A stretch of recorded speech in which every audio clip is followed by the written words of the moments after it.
नमस्कार दोस्तों, एक और PYQ वीडियो में आपका स्वागत है। हम लोग मॉडर्न हिस्ट्री आधुनिक भारत के पिछले सालों के प्रश्न देख रहे हैं। इसमें अभी तक हम लोग 230 क्वेश्चन कर चुके हैं। अगर आपने पुरानी वीडियोस नहीं देखी है तो एक बार देख लीजिएगा।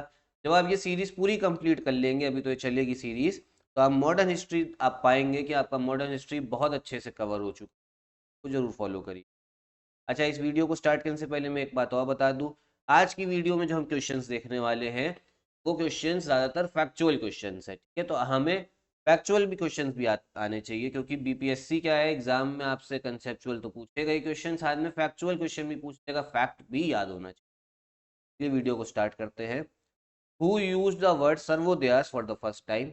सर्वोदय शब्द का पहली बार प्रयोग किसने किया था? क्या महात्मा गांधी, पंडित नेहरू, विनोबा भावे या जयप्रकाश नारायण? तो सर्वोदय शब्द का पहली बार इस्तेमाल किया है महात्मा गांधी ने, गांधी जी ने। अब इसका मतलब क्या होता है? गांधी जी ने इसका मतलब बताया था कि अपलिफ्टमेंट ऑफ ऑल, मतलब इस देश में अगर भला हो तो सबका भला हो, चाहे फिर वो अमीर हो, गरीब हो, आपका या हिंदू हो, मुस्लिम हो, सिख हो, ईसाई, इससे कोई मतलब नहीं है। जितने इस देश में देशवासी हैं सबका भला हो, अपलिफ्टमेंट फॉर ऑल। इसका मतलब गांधी जी ने ये बताया था सर्वोदय शब्द का। और साथ में गांधी जी ने कहा था जब भी हम आज़ादी लेंगे, जब भी हम देश बनाएंगे, आज़ाद देश हमारा बनेगा, तो उस समय पे सर्वोदय का मतलब एक और निकल के आया कि हम सब लोग प्यार से रहेंगे, मतलब अहिंसा से और प्यार से सारा भाईचारा रहेगा हम सारी कम्युनिटीज के बीच में, अपर क्लास लोअर क्लास के बीच में। ये तो ये था सर्वोदय का मतलब। अगला क्वेश्चन देखते हैं क्या है। When did India make it's first nuclear explosion? Bharat ने अपना पहला परमाणु विस्फोट कहाँ कब किया? देखिए, क्वेश्चन जो है आपका इंडिपेंडेंट इंडिया में से क्वेश्चन ये भी आते हैं। देखिए, विस्फोट जो पहली बार हुआ है, हाँ, वो हुआ है आपका 18 मई 1974 को। कब हुआ है? 18 मई 1974 को। उस समय हमारे देश की प्रधानमंत्री कौन थी, प्राइम मिनिस्टर कौन थी? वो थी आपकी श्रीमती इंदिरा गांधी।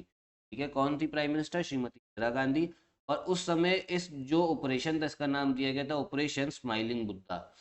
क्या नाम दिया गया था? Operation smiling. ये भी ध्यान रखें। अगला क्वेश्चन देखते हैं क्या है। राजा राम मोहन रॉय एस्टैब्लिश्ड ब्रह्मो समाज इन? राजा राम मोहन रॉय ने ब्रह्मो समाज की स्थापना कब की? तो देखिए, ब्रह्मो समाज की स्थापना हुई है आपकी 1828 ईस्वी। कब हुई है? 1828 में, तो ध्यान रखिए। गई थी राजा राम मोहन। अगला क्वेश्चन देखते हैं क्या है। Satyarth Prakash was written by? Satyarth Prakash की रचना की गई थी, किसने करी है? राजा राम मोहन रॉय, महात्मा गांधी, स्वामी विवेकानंद या स्वामी दयानंद सरस्वती? सत्यार्थ प्रकाश, जो सत्यार्थ प्रकाश है, इसका जो आपने रचना करी है वो किसने करी है? वो करी है आपके स्वामी दयानंद सरस्वती करी, स्वामी दयानंद। ध्यान रखिएगा, दोनों फैक्चुअल क्वेश्चन है। ये राजा राम मोहन रॉय वाला भी, सत्यार्थ प्रकाश वाला भी, याद रख लीजिए। अगला क्वेश्चन देखते हैं क्या है। द अनुशीलन समिति वॉज? अनुशीलन समिति क्या थी? महिलाओं के उत्थान के लिए समर्पित, विधवा पुनर्विवाह को बढ़ावा देना, श्रम कल्याण में दिलचस्प या एक क्रांतिकारी संगठन? तो अनुशीलन समिति है आपकी एक क्रांतिकारी संगठन, एक रेवोल्यूशनरी ऑर्गेनाइजेशन। क्रांतिकारी संगठन का मतलब ये होता है कि मान लीजिए जैसे अब गांधी जी थे, गांधी जी आंदोलन क्या कर रहे थे? अहिंसक आंदोलन था कि हम लोग आराम से अहिंसक मार्ग से अंग्रेजों को यहाँ से हटाएंगे। और क्रांतिकारी जो संगठन थे वो क्या करते थे? वो करते थे कि हम अहिंसा नहीं करेंगे, हम तो हिंसा करेंगे। जहाँ पे गोली चलानी होगी वहां गोली चलाएंगे, जहाँ बारूद चलाना होगा बारूद, बम फोड़ना होगा बम भी फोड़ेंगे। बस हमारा एक मकसद होगा कि अंग्रेजों को किसी तरीके भारत से हटा दो। ठीक है, तो ये जितने भी क्रांतिकारी संगठन है सबका यही वो रही है आइडियोलॉजी। ठीक है, तो ये ध्यान रखिएगा। अनुशीलन समिति भी एक क्रांतिकारी संगठन। कहाँ बनी थी? कलकत्ता में बनी थी। कब? 1902 में। अगला क्वेश्चन देखते हैं क्या है। Ring fence policy was associated with? Ring fence की नीति किससे संबंधित?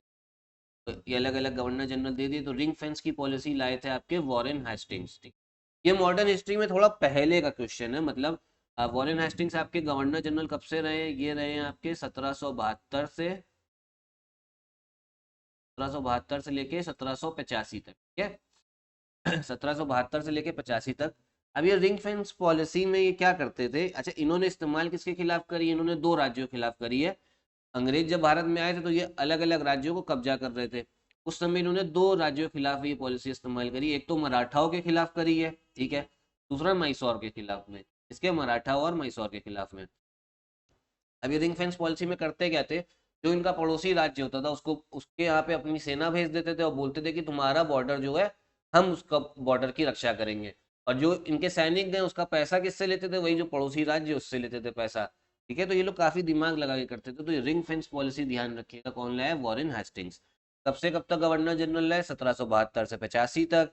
और साथ में ये इन्होंने पॉलिसी किस राज्यों के खिलाफ इस्तेमाल करी, ये करी है मैसूर और मराठाओं के खिलाफ। अगला क्वेश्चन देखते हैं क्या है। The first president of all India trade union Congress was, all India trade union Congress के पहले अध्यक्ष कौन थे। अब देखिए trade union Congress, trade union का मतलब क्या होता है, तो आपको ट्रेड यूनियन दिख रहा है, इसका मतलब ये होता है कोई ऐसा प्रोफेशन या कोई ऐसा व्यापार में लोग काम कर रहे हैं, जिसमें लोग श्रमिक है और जो वर्कर्स है उन्होंने ही अपना एक क्या बना लिया, यूनियन बना लिया है। अब ऐसा समझिए कि मान लीजिए जैसे इस समय पे रेलवे यूनियन भी है इस देश में। अब रेलवे में भी कर्मचारी काम कर रहे हैं। अब उन कर्मचारियों को कोई दिक्कत होगी, उसकी मांग कौन रखेगा, अगर सारे कर्मचारी अपनी अलग अलग मांग रखेंगे तो कुछ होना नहीं है। तो उन्होंने क्या बना रखा है, एक संगठन, एक यूनियन बना रखा है। वो जो यूनियन है वो क्या करता है, जितने भी वर्कर्स है सबकी मांगे उठाता है और उनके अधिकारों की रक्षा करता है, ठीक है। तो ये है आपका ट्रेड यूनियन। अब बोला जा रहा all India trade union Congress कब बना था, मतलब सॉरी बोला जा रहा कि पहले अध्यक्ष कौन थे, तो वो है आपके लाला लाजपत राय। कौन है, लाला लाजपत राय। कब बना है, 1920 में बना। कब 1920 में। अगला क्वेश्चन देखते हैं क्या है। Prime minister of England at the time of quit India movement was, Bharat छोड़ो आंदोलन के समय इंग्लैंड के प्रधानमंत्री कौन थे, तो वो थे आपके विंस्टन चर्चिल। क्या नाम है, विंस्टन चर्चिल। ठीक है। कब हुआ है आपका क्विट इंडिया मूवमेंट, कब हुआ था, वो हुआ था आपका 1942। बात हो रही है 1942 की। अगला क्वेश्चन देखते हैं क्या है।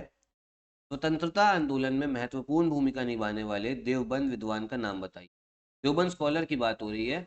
अच्छा देवबंद समझ लीजिए ये कहाँ पे, ये है आपके उत्तर प्रदेश में, ठीक है। कहाँ है, उत्तर प्रदेश में। और उत्तर प्रदेश में सहारनपुर जिला उसके पास में पड़ता है। इसमें ये बोला जा रहा है कि किसने महत्वपूर्ण भूमिका निभाई है स्वतंत्रता आंदोलन में, तो वो है हमारे अब्दुल कलाम आज़ाद। ये थे हमारे देवबंद स्कॉलर, देवबंद विद्वान, इन्होंने स्वतंत्रता आंदोलन में भूमिका निभाई है। तो यही जाके बने थे हमारे भारत के पहले शिक्षा मंत्री, कौन, अब्दुल कलाम आज़ाद। अगला क्वेश्चन देखते हैं इस वीडियो का लास्ट।